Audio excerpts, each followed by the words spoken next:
Here we go. We use this bye week to get a little healthier, clean things up in all areas. It's a beneficial to have this week just because that I hope it helps us down the stretch. Because we got 5 games back to back in a tough, physical Big Ten conference. So my thing is talking to the team that we gotta match our opponent physicality, and starting this week with Illinois. Illinois 17 ranked team is a well-deserved ranking. They have a really physical rushing game with Chase Kidd. Chase Brown Kidd. He's a really good runner, but they're really good on defense. They top in the country in every category. They have a really good scheme. They're well coached and they stick to their guns. So this week, we're going to need our fans on this one. We're going to need our fans to be loud and help us out a little bit.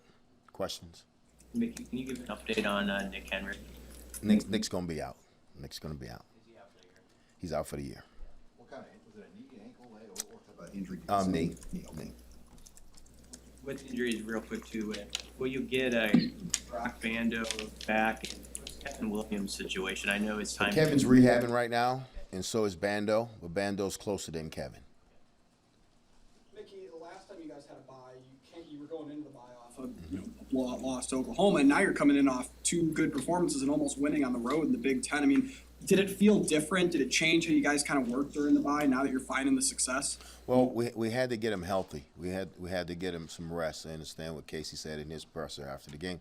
He needed to rest his body. So what we try to do is be smart with him, during the bye week, and get him out there, but also, take the pads off and take the hitting off him. Okay, I'm done. What makes their pass defense so good? Why are they so? Well, my dad always said men and women lie, numbers don't. So their number proved that they're pretty good. They're top 5 in every category, and it's a really sound defense. They don't do much, but what they do it very well. Very well. They do it good. Because they've got both sacks and they've intercepted, I think, 12 passes, which means they're kind of doing both things. That can sometimes be rare. Is there something that they're doing well to get all the interceptions? Well, like I said, they don't do much. So they go, you got this man and you're going to be over this center and let's play football. And it's simple, but like I said, they do it well and they well coach with their technique. So their technique is really good. After the game that Trey put on film, I mean, how much are you expecting teams to really go out of their way to make sure that doesn't happen? How do you combat that with some extra time to think about it?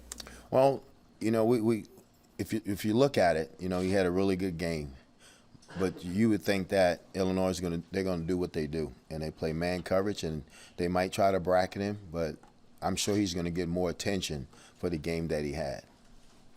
Anthony Grant's numbers have been down the last couple of games, but is that more of a concern about blocking in front of him and just sort of how those games have played out? Or what do you feel about Anthony and kind of getting him going down the stretch? Well, we got to get him going. We got to do a better job up front, blocking and finding plays that we're comfortable blocking and finding plays that he's comfortable running. So we got to do a better job as a coaching staff to get that done. And we worked on that. The coordinator stayed in this week off the road from recruiting, so they worked on that. So maybe we can get this thing going this week. We got to get him going. You're right. How do you feel about the offensive line after the bye week? Did they get a chance to regroup a little bit, and are you feeling a little better about them? Well, we beat up. We beat up front. We down a couple of starters, but I feel good about them. I feel good about the bye week they had, and I felt good about their practice this morning. So they still giving us really good effort, and they really practicing really hard. Mickey, what's the opportunity with some of your other receiving options to exploit that situation if opponents do start paying extra attention to what Trey does? Well, it's probably a situation what I went through at LSU. About the 4th game of the season, they started doubling Jefferson, and then Chase went off, then Terrence Marshall went off, then Clyde Allaire went off. So we're going to have options if they take Trey away. If they try to take Trey away, there's nothing we can do about it. But the other guys know they got to play football if that happens. Mickey, you say Illinois does a good job of sticking to its guns. If you make that a Nebraska discussion, what's that mean? If you're sticking to your guns, what's that mean?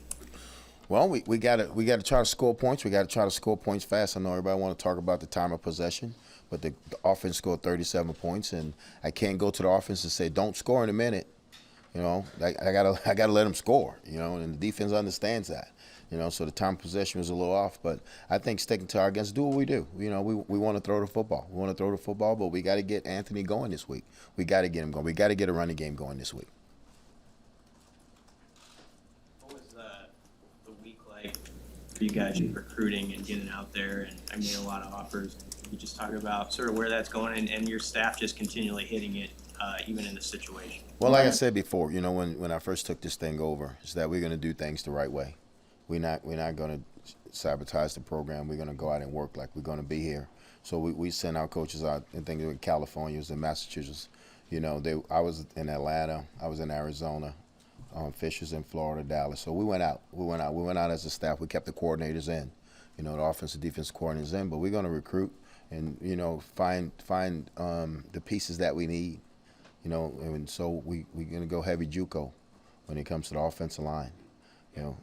How big can the JUCO angle be? You know, with the portal era, sometimes if people didn't know exactly what was going to happen with junior college recruiting, but how useful is that still and important, that part? I think the JUCO part is really important because you're getting the kid coming out of system. You get a kid coming out of portal, he's transferring for a reason. JUCO kid, you're recruiting him just like a high school kid. But a portal kid, he's transferring. There's a reason he's transferring. So you got to do more homework on a portal kid than you have to do a JUCO kid. JUCO kid, you can go to the coach and say, hey, you've been having it for 2 years. Tell me about him. But when a portal kid, now we got to go all the way back to high school to see what's the problem with this kid. Why is he transferring? Did you get a chance to see Vance in Arizona? I did. I had a chance to see Vance and listen to him about his 2 pick 6. So he did a good job. He did a good job Thursday night. I told him he did. How much have you relied on outside people like him? I don't know if you've talked to Coach O, but obviously he's been in this situation as an interim coach multiple times. What kind of value do those two in particular have they had in these 5 or 6 weeks for you? Well, Coach O, you know, just speaking with Coach O, he always tells me just be myself. You know, make sure they get Mickey. And he knows there's nothing fake about me. I'm going to be Mickey. I'm not, you know, because at the end of the day, I can go back to Baton Rouge and that nice house in Baton Rouge and chill out. So I'm going to be Mickey, you know. Sorry. You got Malachi Coleman this weekend. I wasn't finished answering that question. I didn't know. I'm sorry. I'm just joking with you, man. Y'all was uptight. But no, you're right. We got Malachi, Have you you know. had a chance to talk to him? Yes. How'd that conversation go? Well, he said it 6 months ago he wasn't coming here. So you put the pieces together. Mickey, you know, it's a little bit of a 5-week stretch here to end the season. You know, what are you looking for in terms of intensity from the teams to get through that 5-week Well, stretch? a lot of energy, but we need to execute. We need with this football team's a really good football team when we execute in all 3 phases. So we're preaching to them that we need to execute. We need to execute the game plan. How far away are you in terms of getting to the physicality you are looking for, and has it gotten better as No, the it's season gotten a lot goes? better. It's gotten a lot better. I mean, I like where they are right now. It's gotten a lot better. How much better does it need to be to elevate for Illinois? Well, I mean, it's got to be up there, you know, because they're a physical football team. So we got to match their physicality.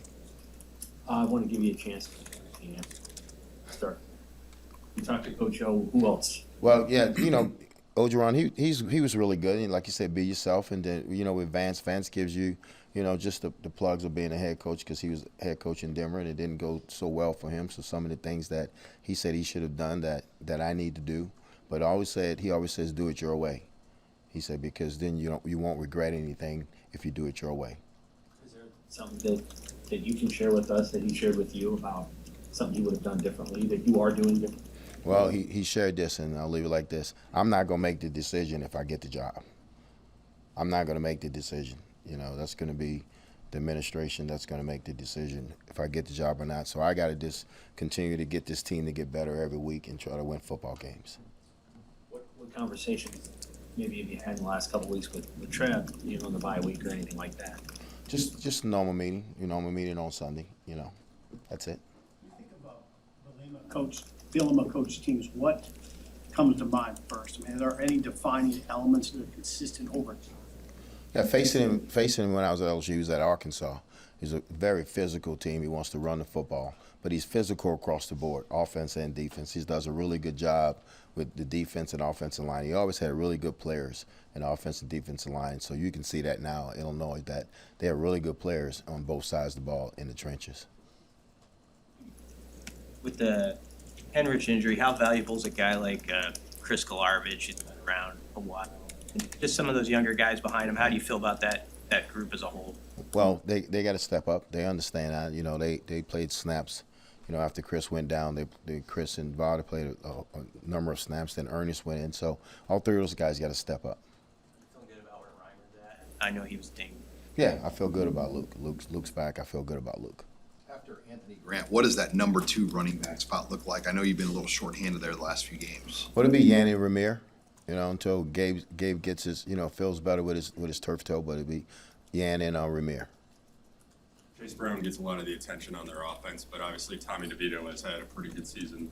What kind of stood out on film when you watch him play? Well, he's another 6-year senior, 24 years old.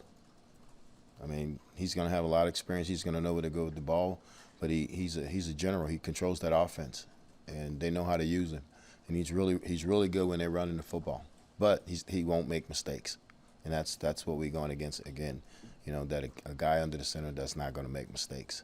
How do you force a guy like that to make mistakes? I guess I'll be able to tell you Saturday night about 6:30. To the question about other receivers having to step up and double cover Trey, how do you feel like Marcus and Oliver, Brody, and Alante have been playing in the last 4 weeks? I thought they've been playing pretty well. I thought they've been playing well. I thought they've been open. They've been open on occasions, and I think Oliver, he always comes to the sideline and says, make him open. And when I look at the film on Sunday, he is open. He's a kid that can run with really good receiver skills. And Brody and Marcus, they understand what's going to happen if they double Trey, what they need to do. And Alante also. You've coached a lot of fast receivers. Is Trey's top end speed towards the top of the guys you've coached? He's the fastest. Faster than all those. He's faster than all those guys, yeah. Why wasn't it able to click for him at LSU like it is right now at Nebraska? Well, I think because Justin Jefferson, Terrence Marshall, a lot of NFL guys were in that room, and over there you had to wait.